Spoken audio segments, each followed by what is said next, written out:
Stock में trade करने का जब हम सोचते हैं तो सबसे पहले स्टार्ट करने से पहले मेरे दिमाग में क्या क्या बात होना चाहिए और किन किन बातों को सीखना है, ये चीज का एक रफ आइडिया हम लोग आज समझने वाले हैं। इसे जानने की हम लोग कोशिश करने वाले हैं। तो एक एक बात को ध्यान से समझेंगे बिकॉज हर एक पार्ट बहुत ज्यादा क्रूशियल होता है। आप लॉन्ग टर्म में सक्सेस समझते हो तो स्टॉक ट्रेडिंग में सबसे पहला जो पार्ट आता है ये आ जाता है हमारे लिए, ये होता है सबसे क्रूशियल जिसमें लोग उलझे रहते हैं, जिसका नाम है स्टॉक सिलेक्शन। कि हम अगर ट्रेड करने जाते हैं तो इसके लिए स्टॉक कैसे सेलेक्ट करें। दूसरा पॉइंट होता है, इसे कहते हैं हम लोग टाइप्स ऑफ ट्रेडिंग कहते हैं, कि हमें यहाँ पे किस टाइप का ट्रेडिंग स्ट्रेटजी है ये डिप्लॉय करना चाहिए। और इसके बाद जो नेक्स्ट पॉइंट आता है वो होता है एंट्री एंड एग्जिट। ओके, इसी तीन बातों पे आपको मास्टरी हासिल करनी है कि हम जो ट्रेड कर रहे हैं, जहां पर भी ट्रेड करने जा रहे हैं, उस ट्रेड में क्या क्या पॉसिबिलिटी हमें यहाँ पे ध्यान रखना है। स्टॉक सिलेक्शन, किस टाइप के स्टॉक को सिलेक्ट करना है और कितने स्टॉक्स हमारे पास होने चाहिए, एक आइडियल सिचुएशन में कितने स्टॉक्स होने चाहिए। इसके बाद ट्रेडिंग टाइप आ जाता है कि जैसे आप कर रहे हैं यहाँ पे तो आप कैश में कर सकते हो। कैश में करेंगे तो ये होगा एक्सक्लूसिव इंट्राडे बेसिस पे ये ट्रेडिंग आपको करना पड़ेगा कैश में जो कर रहे हैं। अगर हम बात करते हैं जो ट्रेडिंग का अप्रोच है जो हम लोग फॉलो कर रहे हैं, या फिर इसमें आप कर सकते हैं स्विंग अप्रोच में ट्रेड कर सकते हैं, आप इसको रख सकते हैं। इसमें कैपिटल ज्यादा चाहिए, स्विंग वाले में जाएंगे तो आपको उसको होल्ड करना पड़ेगा, जिसमें आप जो मार्जिन ट्रेडिंग फंड एमटीएफ होता है, एमटीएम मार्जिन लेके कर सकते हैं, या फिर अपना पूरा पैसा लगा सकते हैं, या आप इंट्राडे में खरीद सकते हो। इसमें मोर और लेस सारे स्टॉक पे 5x का लीवरेज मिल जाता है, यानी कि 100 रुपए का स्टॉक है तो आप 20 रुपए पे करके इसको आप खरीद सकते हो। On an average her stock की अलग अलग कहानी होती है, सारे स्टॉक इसमें नहीं होते हैं। सेकेंड तरीका होता है, ये होता है स्टॉक में आप ऑप्शन के जरिए प्ले कर सकते हो। ऑप्शन के जरिए प्ले करने का दो तीन तरीका होता है, या तो आप नेकेड बाई कर सकते हो या फिर आप हेजिंग कर सकते हो। हेजिंग करके इसमें कर सकते हैं हम लोग पोजीशन बना सकते हैं, जिसको हम लोग 2-3 दिन होल्ड करने के, 4 दिन, जो भी अपना तरीका होता है उसके बेसिस पे रखेंगे। और जो नेक्स्ट पॉइंट होता है ये होता है इसका फ्यूचर ट्रेडिंग होता है। इसमें स्टॉक में जितने हम एफएनओ में बात करेंगे उसके फ्यूचर होते हैं। फ्यूचर में दो तरह का होता है, एक फ्यूचर में करेंगे तो आपका इंट्राडे हो जाएगा जिसमें कुछ पॉइंट अप्रोच करते हैं, और बिग मूव एंटिसिपेटेड है तो इसमें हम लोग पोजिशनल करते हैं।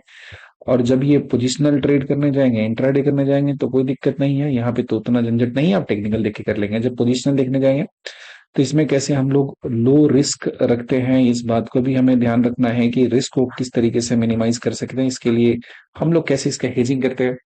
साथ ही साथ जो फ्यूचर ट्रेडिंग करने जाते हैं तो फ्यूचर में हमारा जो मार्जिन होता है इसे हम लोग कैसे रिड्यूस करते हैं। अगर हमें मार्जिन को रिड्यूस करना है तो ये मार्जिन कितना लगेगा, इसको हेज करके कैसे इस मार्जिन को कम करते हैं, ये सारी चीजें हम लोग को यहाँ पे समझना है। नेक्स्ट कि आपका जो एंट्री होता है ना, दिस शुड बी परफेक्ट, इस पे मास्टरी करना होता है। ये जब तक ये आपका परफेक्ट नहीं होगा तब तक कहानी में बहुत ज्यादा दिक्कत है। परफेक्ट एंट्री का मतलब क्या होता है, छोटी सी बात है ना, किसी भी सेगमेंट किसी भी अप्रोच में आप ट्रेडिंग कर रहे हो तो यहाँ पे होता है परफेक्ट एंट्री का मतलब होता है कि आपके एंट्री करने के बाद जो आप कहीं ना कहीं तो रिस्क लोगे ना कुछ, तो जो भी रिस्क होगा, जो स्टॉप लॉस होना, ये स्टॉप लॉस का जो हिस्सा हो रहा है ये मेरा मिनिमम होना चाहिए। ये अगर बढ़ गया ना तो मेरे लिए बहुत बड़ा प्रॉब्लम क्रिएट हो जाएगा यहाँ पे। तो स्टॉप लॉस जो हम लोग कंसीडर करने वाले हैं वो हमारा मिनिमम होगा।